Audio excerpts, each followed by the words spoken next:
Hello, welcome back to my YouTube channel. If you're new here, my name's Katie, I'm an illustrator and designer, and today I'm going to be talking about my 2020 reflections and 2021 goals. I'm going to be doing this as a voiceover over this Speedpaint, which I did the other day, of a view of Greenland, which I'll leave the reference to in the description below.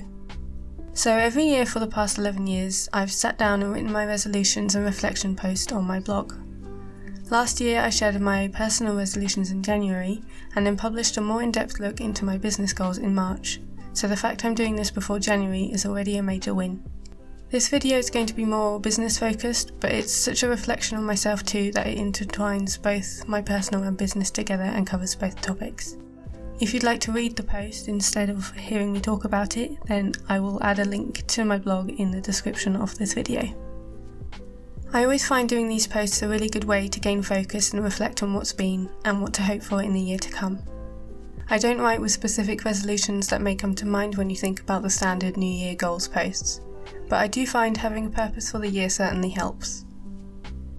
I thrive on to-do lists and plans, and even in day-to-day life I find myself floating around at home, not knowing what to do or where to start when I don't have a written list, despite having plenty of activities I could get stuck into.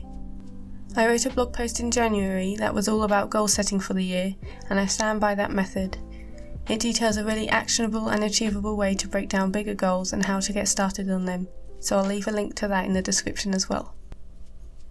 As would be standard with most people, hopefully, I'm saying that hoping it's not just me, I obviously forgot to look at my own goals past June, and I've been bumbling along a bit ever since. 2020 needs no introduction or recap, of course. But from a personal perspective, there are a lot of good things and I'm focusing on the highlights. I moved into a new house with Mitch, we went to Japan, I got a new job, and we put big exciting things into motion that will come into fruition hopefully in the new year. I actually realised quite early on in the first half of the year that the main goal I was working towards, and that I wrote about in March, had already changed. I mentioned in the original goals post that this is totally natural and it will change, and so we just adapt as this happens. And I really should have re-evaluated and started the whole exercise again with my new goal, but I didn't really know what that was. I still don't, I just knew that the first goal I wrote about wasn't applicable to me anymore. So I just kind of trundled along and didn't think much about what I was aiming for.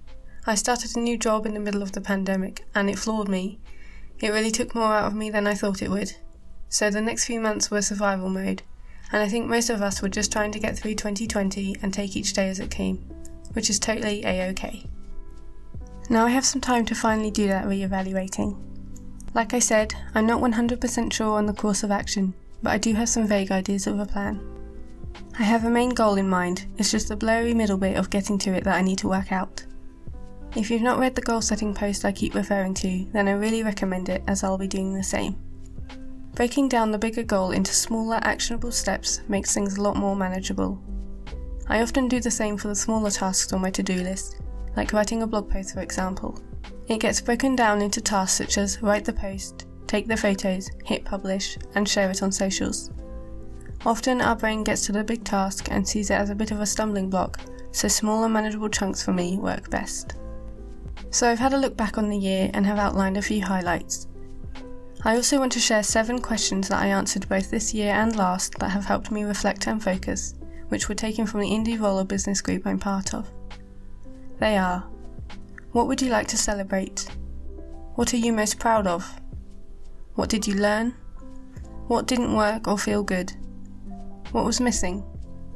What would you like to tweak and try again? And finally, what can you let go of? I recommend writing your answers to the questions without thinking too much. I just let my pen flow on the page and wrote what came first. No editing, just a stream of consciousness on the page. Because a lot of it was messy and unclear, I'm not sharing every answer, but I am going to talk through some edited snippets and the general gist of my ramblings. I created an illustration that went viral in September, which still baffles me. It brought with it quite a huge chunk of followers, but apart from that, my growth on Instagram has felt stagnant. I love the community and friendships I found on Instagram, and there are times where I really do love it. I ran my first journal challenge on Insta this year as well, which I found so fun to do and really love seeing other people participate. I also started this YouTube channel this year, and it's probably one of the things I'm most proud of. It wasn't a goal of mine for this year, more just a tiny spark I've had in the back of my mind for the past 5. I had always put it out of my mind as I always feel like I never have time. I have a huge fear of starting a project and not finishing it, of being inconsistent and not committing. Since I launched my YouTube channel in September, I've only missed one video out of my weekly schedule, and I'm proud of that, especially as since September I've had the busiest month for my Etsy shop and most fruitful month for my freelance projects too. My Etsy shop has gone from strength to strength this year after I closed it for 6 months of the year when I was moving house and then the pandemic hit.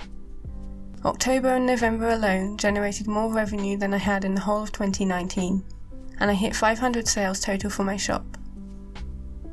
It feels like it started to come into its own and has been generating sales without too much of a push from me, which I'm really grateful for.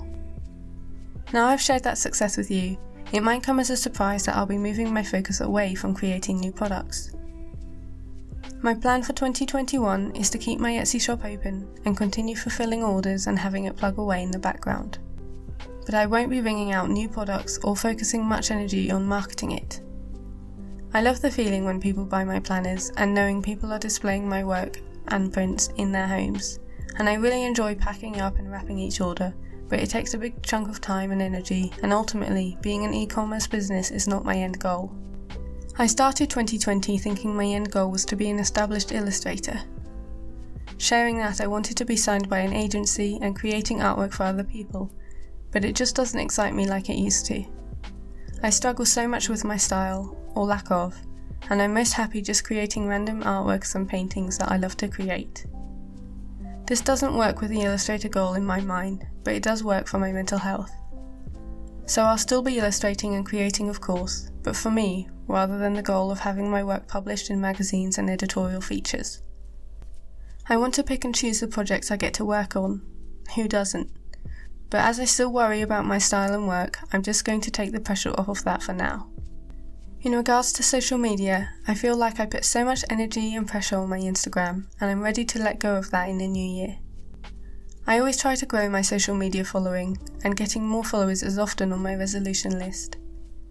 But this year, instead of focusing on a platform that feels difficult, I'm going to be reprioritising and pushing my energy into blog posts, newsletters, videos and other long-term marketing. I'll still be on Instagram, of course, but I want to focus on more evergreen content, rather than squares on my Instagram grid that is hard to get seen. By writing and creating things for my mailing list audience and creating blog posts, I'll be working on my SEO and still have content to share on Insta. By doing this, I'm hoping to worry less about the numbers on a platform that feels out of my control due to algorithms, and instead working on things that feel like it will have more of an impact on my business and a better effect on my mental health too. For YouTube, I'd like to create more helpful and in-depth videos, as well as pushing myself to be on camera more so I feel more comfortable and less like a fish out of water. I feel like I can give a lot more to my YouTube channel than I have been, and I want to create specific content with in-depth voiceovers and really push my channel. Most of my goals for all of my content creation will rely on planning and scheduling, which has been a repeated goal for me over the past few years. I did feel like I got more of a grip on it this year, and you can hear more about it in my recent YouTube video about how I plan my social channels. I'm not quite ready to share my new big vision for the years ahead and what I'll be focusing on for 2021, as I still have a lot of things to work through. Self-doubt and lack of self-belief has, and always will be, to some extent, a big stumbling block for us creatives. One thing I can say with certainty for my 2021 goals is that I want to kick that in the butt and feel its pull on me lessen. Most of all, I think 2020 has taught me that I need to focus on things that are working for me and make me feel good, rather than worry about the things that don't and are draining my energy and motivation. I also don't want to get stuck in the self-comparison trap that I find myself in whenever I browse Instagram. This year has taught and cemented for me what I don't want. I'm slowly starting to believe in my skills and talent, and I'm so excited for the possibilities in the next year. I want to let go of the worries and the self-doubt that has held me back for the past however many years, and let my heart lead instead of my head. I'll share more of my journey with you all as we make it, and I hope, for all of us, that we start to lean into what we truly want. If 2020 has taught us anything, it's that life is too short to not go after our passions.